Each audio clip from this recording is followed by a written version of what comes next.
Hai, hello, salam sejahtera Malaysia. Selamat datang ke channel Fels Lifestyle. Terima kasih kerana terus setia dan bersama di dalam channel ini. Akhirnya, episod tentang skandal rasuah yang berlaku di Sabah yang melibatkan 8 adun negeri di Sabah, menjadi antara persoalan yang paling utama adalah apa keputusan terkini berkaitan dengan isu dan skandal ini. Sudah pasti yang paling tertanya-tanya adalah rakyat di negeri Sabah sendiri. Ada yang kata, mana-mana perasuah, YB, wakil rakyat yang terlibat dengan rasuah, perlu ditangkap masuk penjara. Namun, kalau ini memang benar mereka bersalah, mungkin apa pandangan daripada rakyat Malaysia, rakyat Sabah, adalah satu pandangan yang relevan juga. Kerana siapa yang bersalah memang perlu diberikan hukuman ataupun tindakan undang-undang. Nah, berkaitan dengan ini adalah satu lagi kenyataan terkini daripada Ketua Menteri Sabah, Haji Jinor sendiri. Sebelum ini ada pengakuan daripada Ketua Menteri Sabah bahawa ini mungkin untuk melemahkan kerajaan negeri pimpinan GRS. Nah, apa pula kenyataan terkini daripada Ketua Menteri? Dengarkan ini daripada Malaysia Kini bertarikh November 17. Video rasuah. GRS perlu lawan fitnah sebelum ia racuni fikiran rakyat, menurut Ketua Menteri Sabah Haji Jinor.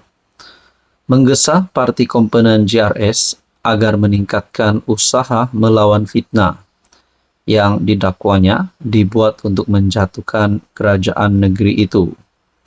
Kenyataan itu di tengah skandal rasuah mengaitkan Haji Ji dan beberapa adun dalam kerajaan negeri. Apa yang saya maksudkan ialah taktik kotor pembangkang serta konco-konco mereka yang bersekongkol ingin menjatuhkan kerajaan GRS PH Plus melalui sebaran fitnah, pelbagai tuduhan dan pembohongan terhadap kerajaan negeri dan kepimpinan parti. Inilah cabaran semasa yang wajib kita perangi habis-habisan, kerana ia boleh meracuni pemikiran rakyat untuk membenci kerajaan dan kepimpinan parti. Lebih-lebih lagi dalam era teknologi serba canggih sekarang, di mana media sosial dan AI telah menguasai kehidupan seharian rakyat. Katanya lagi, parti komponen GRS perlu lebih berhati-hati dalam mendepani cabaran yang disifatkannya sedang menguji daya tahan gabungan itu. Tuan-tuan dan puan, sedangkan Syafiq Abdal sebelum ini sebagai Presiden Parti Warisan sendiri berkata, berkaitan rasuah adun di Sabah, tiada perkara yang perlu dinafikan warisan, kata Syafiq Abdal. Kerana yang bersuara adalah pemimpin daripada GRS dan bukan daripada pembangkang. Apa komen anda? Hai, hello, salam sejahtera Malaysia. Selamat datang ke channel Fels Lifestyle. Terima kasih kerana terus setia dan bersama di dalam channel ini. Tuan-tuan dan puan, mungkin masih lagi menjadi persoalan yang paling utama berkaitan dengan rasuah di Sabah, skandal rasuah yang berlaku di Sabah yang menyebut nama 8 ahli Dewan Undangan Negeri. Ada yang kata mereka perlu ditangkap, termasuk Ketua Menteri dan mana-mana pemimpin-pemimpin di dalam isu skandal ini. Saya sebagai rakyat Malaysia amat bersetuju sekiranya mana-mana pemimpin politik yang didapati bersalah dapat dibuktikan oleh pihak berkuasa mereka bersalah, sudah pasti mereka perlu ditangkap, perlu dikenakan tindakan undang-undang. Tapi kalau nak cakap Ketua Menteri Sabah dan 8 adun itu ditangkap hari ini, sedangkan kita belum tahu apa jawapan sebenar dan bukti sebenar dan apa yang sebenar-benarnya yang terjadi. Tapi ini, saudara-saudara, ada satu kenyataan. ataupun satu perkongsian daripada Malaysia kini bertarik 17 November. Bekas CEO dakwa ada bukti Haji G salah guna kuasa, nafi wujud pakatan. Teman-teman puan, apa yang saya nak highlight di sini karena ini menjadi persoalan paling utama. Bekas CEO yang mendakwa Ketua Menteri Sabah hari ini, Haji Jinor, salah guna kuasa. Kalau benar memang ada bukti Ketua Menteri Sabah salah guna kuasa, dengan ini patutkah beliau dipecat? Patutkah beliau letak jawatan? Patutkah kerajaan negeri JRS bakal ditumbangkan?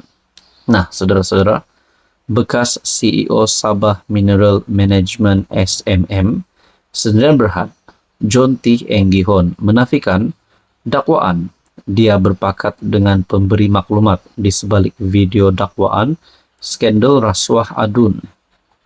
John T. juga mendakwa memiliki bukti untuk menyokong dakwaannya bahwa Ketua Menteri Sabah Haji Jinor menyalahgunakan kuasa. Mungkin ini adalah satu perkara ataupun satu situasi di mana keadaan Ketua Menteri Sabah sedang dalam bahaya. Kerana menurut John T., mendakwa memiliki bukti untuk menyokong dakwaannya bahwa Ketua Menteri Sabah Haji Jinor menyalahgunakan kuasa. Menurut John T., bukti yang dimaksudkannya adalah minit mesyuarat lembaga pengarah SMM, nota penerangan bercetak kepada Ketua Menteri daripadanya, dan pesanan teks kepada Ketua Menteri. Semua bukti disimpan dengan selamat oleh seseorang di suatu tempat. Saya sanggup untuk menyerahkannya kepada SPRM, kata John T. menerusi WhatsApp. Menjawab soalan Malaysia kini, John T. berkata, tidak seperti pemberi maklumat, dia tidak memohon perlindungan maupun kekebalan di bawah Akta Perlindungan Pemberi Maklumat 2010. Mengulas dakwaan, dia bertindak sebagai orang tengah antara pemberi maklumat dan adun. Dia membalas, itu penipuan sepenuhnya. Saya tidak pernah jumpa timbalan Ketua Menteri Syahelmi Yahya secara pribadi. Saya tidak kenal dia secara pribadi. Ayat ini ditulis menggunakan huruf besar untuk penekanan. Kami tidak pernah bercakap secara pribadi, secara berdepan maupun melalui telepon. Menurut John T., dia terjumpa Adun Tempasuk Arsyad Bistari dan rakan-rakannya di satu acara, namun perbualan mereka tidak merujuk soal pemberi maklumat atau hal ehwal perniagaannya. Pemberi maklumat berjumpa dengan YB Adun atas inisiatifnya sendiri. Video Arsyad dan Syahelmi merupakan antara 5 rakaman yang didedahkan pemberi maklumat kepada Malaysia kini. Dakwaan salah guna kuasa, video memaparkan John T. pertama kali didedahkan pada 12 November. Dalam video itu direkam dengan persetujuannya. Dia mendakwa Ketua Menteri yang juga pengerusi SMM masuk campur dalam proses pemilihan berkaitan projek. Tuan-tuan dan puan, berkaitan dengan ini, akhirnya bekas CEO dakwa ada bukti Haji G salah guna kuasa. Apa komen Anda?